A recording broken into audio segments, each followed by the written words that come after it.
ನೀತು ಸಣ್ಣ ಪುಟ್ಟ ಚಾಲೆಂಜ್ನ ಫೇಸ್ ಮಾಡಿ ಬಂದು ನಿಂತ್ಕೊಳ್ಳೋದು, ಈ ಜಾಗದಲ್ಲಿ ನಿಂತ್ಕೊಳ್ಳೋದು ಭಾಳ ಕಷ್ಟ ಇದೆ. ಈಗ ಹೇಗಿದೆ ಅಂದರೆ, ನಮಸ್ಕಾರ ಅಂದರೆ ಈ ಕಡೆ ಮುಖ ತಿರ್ಗಿಸ್ಕೊಂಡು ಹೋಗೋ ಜಮಾನ ಇದು.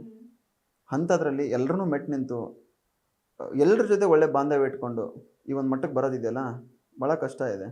ಆಮೇಲೆ ಇಡೀ ಬಿಗ್ ಬಾಸ್ ಮನೆಯಲ್ಲಿ ಹೇಗೆ ಒಳಗಡೆ ಹೋಗಿದ್ರು ಹಾಗೆ ಹೊರಗಡೆ ಬಂದಂಥ 10ನೇ ಸೀಸನ್ನ ವ್ಯಕ್ತಿ ಅಂದರೆ ನನ್ನ ತಂಗಿ ನೀತು. ಯಾವುದೋ ಒಂದು ಕೆಟ್ಟ ಮಾರ್ಕ್ ತೊಗೊಳ್ದೆ, ಒಬ್ಬರ ಕಡೆಯಿಂದ ಬಟ್ಟು ಮಾಡಿ ತೋರಿಸ್ಕೊಳ್ದೆ ಹೊರಗಡೆ ಬಂದಂಥ ವ್ಯಕ್ತಿ. ಅವ್ರ ವ್ಯಕ್ತಿತ್ವ ಹೇಗಿದೆಯೋ ಹಾಗೆ ಹೊರಗಡೆ ಬಂದರು. ಇಲ್ಲ, ನನಗೆ ಮೊದಲೇ ಇತ್ತು, ಬಿಗ್ ಬಾಸ್ ಮನೆ ಒಳಗಡೆ ಹೋಗೋಕ್ಕಿಂತ ಮುಂಚೆನೇ ಇತ್ತು, ನಾನು ಹೇಗಿದ್ದೀನೋ ಹಾಗೆ ಹೋಗಬೇಕು, ಹಾಗೆ ಪಾರ್ಟಿಸಿಪೇಟ್ ಮಾಡಬೇಕು, ಬರಬೇಕು ಅಂತ. ಸುಮ್ಮನೆ ಜಗಳ ಆಡೋದು, ಸುಮ್ಮನೆ ಏನೋ ಮಾತಾಡೋದು, ಸುಮ್ಮನೆ ನಾವು ಕಾಣಿಸ್ಕೋಬೇಕು ಅಂತ ಇದು ಮಾಡೋದು, ಅದು ಮಾಡ್ಬೋದಾಗಿತ್ತು ನಾನು ಮನಸ್ಸು ಮಾಡಿದ್ರೆ. ಬಟ್ ನನಗೆ ಅದೆಲ್ಲ ಬೇಡ ಆಗಿತ್ತು. ಯಾಕಂದರೆ ನನಗೇನು ಹೊರಗಡೆ ಸಿಕ್ಕಿಲ್ವೋ ಅದನ್ನು ಗಳಿಸ್ಕೊಂಬರೋಣ ಅಂತ ಹೋಗಿದ್ದು. ಬಟ್ ನಾನು ಬಿಗ್ ಬಾಸ್ ಮನೆ ಒಳಗಡೆಯಿಂದ ಬಂದ ತಕ್ಷಣ ನಾನು ಜನ ಕೊಟ್ಟಿದ್ದ ಪ್ರೀತಿ ಇದೆಯಲ್ಲ, ಅದನ್ನು ಅದು ಎಷ್ಟು ಕೋಟಿ ಕೊಟ್ಟರು ಸಿಗಲ್ಲ ಅದು. ಅದಕ್ಕೆ ಬಿಗ್ ಬಾಸ್ ಮನೆ ಅಂದರೆ ಅಷ್ಟು ಪ್ರೀಶಿಯಸ್ ನನಗೆ. ತುಂಬ ಚೇಂಜಸ್ ಆಗಿದೆ ಆಗಿದ್ರೆ ಆಚೆ ಬಂದಮೇಲೆ? ಎಸ್ ತುಂಬ ಚೇಂಜಸ್ ಆಯಿತು. ಮೊದಲು ಇಷ್ಟು ದಿನದ ಹಾರ್ಡ್ ವರ್ಕ್ ಬೇರೆ, ಅಂದರೆ ಲೈಕ್ ಅಷ್ಟು ಹಾರ್ಡ್ ವರ್ಕ್ ಮಾಡಿದ್ದೆಲ್ಲ ಅದೊಂದು ಒಳ್ಳೆ ಜರ್ನಿ ಆಯಿತು ನಂಗೆ ಬಿಗ್ ಬಾಸ್ ಮನೆ.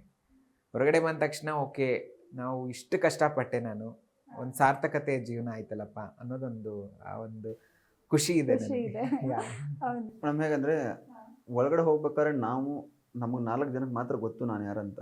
ಹೊರಗಡೆ ಬರಬೇಕಾದ್ರೆ ಎಲ್ರಿಗೂ ನಾವು ಯಾರಂತ ಗೊತ್ತಿರುತ್ತೆ. ಮತ್ತು ನಮಗೆ ಜವಾಬ್ದಾರಿಗಳು ಜಾಸ್ತಿ ಆಗ್ತಾ ಹೋಗುತ್ತೆ. ಪ್ರತಿಯೊಂದರಲ್ಲೂ ನಮ್ಮನ್ನು ಜನ ಅಬ್ಸರ್ವ್ ಮಾಡ್ತಿರ್ತಾರೆ. ಏನು ಮಾಡ್ತಾ ಇದ್ದಾನೆ ಸುರೇಶ್, ನೀತು ಏನು ಮಾಡ್ತಾ ಇದ್ದಾರೆ, ಜನಕ್ಕೆ ಏನು ಸಂದೇಶ ಕೊಡ್ತಾ ಇದ್ದಾರೆ, ಯಾವ ಥರ ಒಳ್ಳೊಳ್ಳೆ ಕಾರ್ಯಗಳನ್ನ ಮಾಡೋದು, ಒಳ್ಳೊಳ್ಳೆ ಕೆಲಸ ಮಾಡ್ತಾ ಇದ್ದಾರೆ ಅಂತ. ಯಾಕಂದರೆ ಇವಾಗ ನಾವು ಕನ್ನಡದ ಎಲ್ಲ ಕನ್ನಡದ ಪ್ರೀತಿಯ ಜನರ ಮನೆ ಮಕ್ಕಳು ನಾವು. ಅವರು ನಮಗೆ ಪ್ರೀತಿ ವಿಶ್ವಾಸ ಕೊಟ್ಟಿಲ್ಲ ಅಂದರೆ ನಾವೆಲ್ಲೂ ಇರ್ತಾ ಇರಲಿಲ್ಲ. ಅವ್ರು ಕೊಟ್ಟ ಮೇಲೆ ನಾವು ಅವ್ರಿಗೆ ಋಣಿ ಆಗಿರ್ಬೇಕು ಯಾವತ್ತೂ ಕೂಡ. ನನಗೆ ಯಾವಾಗಲೂ ಕೊರಗು ಅನ್ನಿಸ್ತಾ ಇತ್ತು, ಹೊರಗಡೆ ಬರಬೇಕಾದ್ರೆ ಜನ ನನ್ನನ್ನು ಯಾವ ಥರ ಸ್ವೀಕಾರ ಮಾಡಿದ್ದಾರೆ, ಹೊರಗಡೆ ಹೇಗಿರುತ್ತೋ ಅಂತ ಅಂದ್ಕೊಂಡು ಬಂದಾಗ ನನಗೆ ಕಮ್ಮಿ ಒಂದು 100 ಕಾಲ್ ಬಂದರೆ ಅದರಲ್ಲಿ ಒಂದು 99 ಕಾಲ್ಸ್ ಹೇಳೋದು ಒಂದೇ ಮಾತು, ನೀನು ಹೊರಗಡೆ ಬಂದದ್ದು ಭಾಳ ಬೇಜಾರಿದೆ ನಮಗೆ. ಅದನ್ನು ಹೊರತುಪಡಿಸಿ ಹಳೆ ಸೀಸನಲ್ಲಿ ನೀತು ಬಂದದ್ದು ಭಾಳ ಬೇಜಾರಿದೆ ನಮಗೆ. ನೀವಿಬ್ಬರು ತುಂಬ ನಿಮ್ಮ ವ್ಯಕ್ತಿತ್ವದಲ್ಲಿ ನೀವು ಆಟ ಆಡ್ತಾ ಇದ್ರಿ, ಎಲ್ಲೂ ಬೇರೆಯವ್ರ ಥರ ಡಾಂಬಿಕವಾಗಿ ಇನ್ನೊಂದೇನೋ ಒಂಥರ ನಾಟಕ ಮಾಡಿಕೊಂಡು ಮುಖವಾಡ ಹಾಕ್ಕೊಂಡು ನೀವೆಲ್ಲೂ ಇರಲಿಲ್ಲ ಅಂತ ಪದಗಳನ್ನ ಕೇಳಿದಾಗ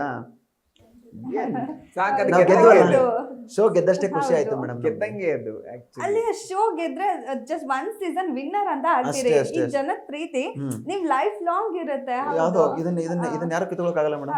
ಹೌದು. ಗ್ಯಾರಂಟಿ ನ್ಯೂಸ್, ಸುದ್ದಿ ಖಚಿತ, ನ್ಯಾಯ ನಿಶ್ಚಿತ.